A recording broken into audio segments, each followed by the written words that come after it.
You ever think about how one secret, just one, can change everything for a family, for a whole town, for generations?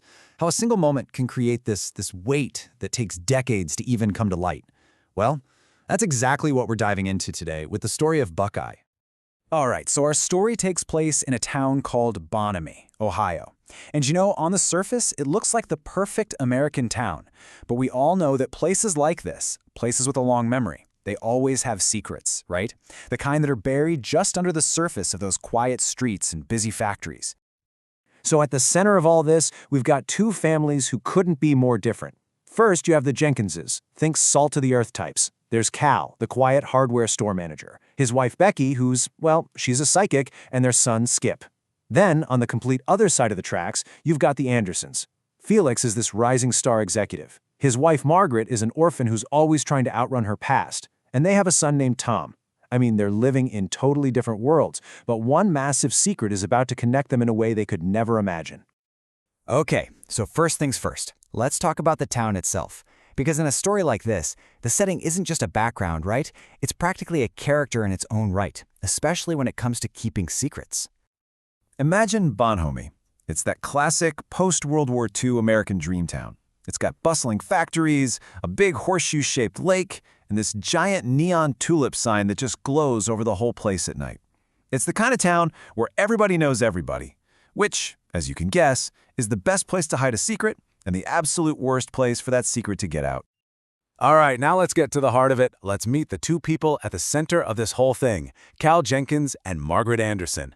And the key thing to know about them is that before their paths ever cross, they are both profoundly, deeply lonely. So this is Cal. See, he was born with one leg shorter than the other, and that one physical fact has shadowed his entire life. When he says, "I probably would have been there," the there he's talking about is World War II. Every other guy his age went off to fight, to be heroes. But Cal, he was deemed 4F, unfit for service. That special shoe he has to wear, it made him a target for bullies as a kid, and it's made him feel like an outsider his whole adult life. And then there's Margaret. She married Felix Anderson to escape the orphanage she grew up in, to build this perfect new life for herself. But this quote, it just says everything, doesn't it? Taking off her nice clothes felt like taking off a costume. She's got the fancy house, the successful husband, the whole package, but on the inside, she's just playing a role. She feels like a total fraud in her own life. So here we are. You've got two incredibly lonely souls living in the same small town, all while the world is being turned upside down by World War II. And here's the irony. The same war that made Cal an outcast is the very thing that's going to push him and Margaret together. And their story, it really ignites in just a few key moments. It all starts on VE Day, the day the war in Europe ends. The whole country is celebrating.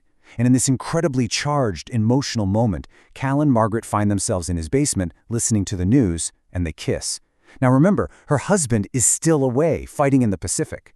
That one kiss leads to a short, intense, secret affair. And then comes the consequence, the one that will change everything. Margaret gets pregnant. So the affair itself is over pretty quickly, but the secret is just getting started. For the next decade, we see how this one lie quietly poisons everything, as Cal and Margaret both try to build these normal family lives, all on a foundation that's completely fake. Just look at this divide between their public lives and their private realities. Publicly, Cal is the devoted husband and father, but privately, he spends years watching Margaret's son Tom grow up, knowing that boy might actually be his. And Margaret, she's playing the part of the perfect corporate wife, but she's trapped in a loveless marriage, carrying this massive secret about who Tom's real father is. And then you've got Felix, her husband. Everyone sees him as this successful, powerful man, but in secret, he's hiding his own truth, that he's in love with a man he met during the war. And this is where the story just gets heartbreaking. Because their sons, Skip Jenkins and Tom Anderson, they grow up in the same town and they become best friends, inseparable. Skip is the older one and he's always looking out for Tom, and you just have to imagine the two fathers, Cal and Felix, watching these boys both knowing a piece of the truth. The boys even have a nickname for each other, Buckeye. It's their symbol of this incredible bond, but they have no idea just how deep that bond truly is. They're half-brothers and they don't even know it. Of course, a secret this big can't stay hidden forever, right? It's just not possible. And after more than 10 years, the whole thing starts to unravel. And it's all because of something so small, so simple, a little note forgotten in a coat pocket. And once it starts, the dominoes just fall, one after another. First, a dry cleaner finds a note in Felix's pocket, a love letter to another man.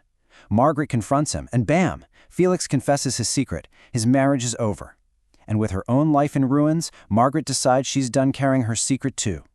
She goes to Cal and finally speaks the truth out loud. And then she just leaves.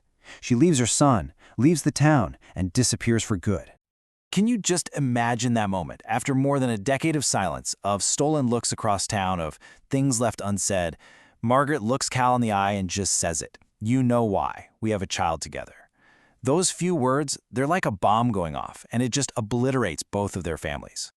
The fallout is just immediate and catastrophic. The Andersons are done. The Jenkins are shattered.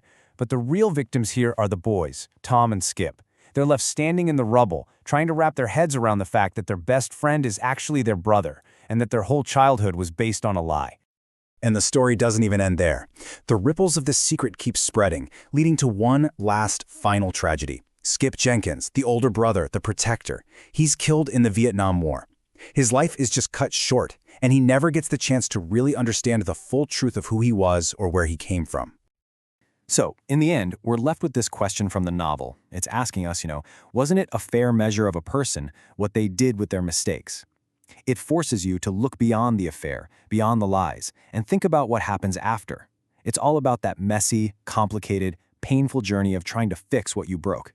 And maybe that's the real takeaway here, that our lives aren't just defined by the secrets we keep, but by what we choose to do when those secrets finally come out.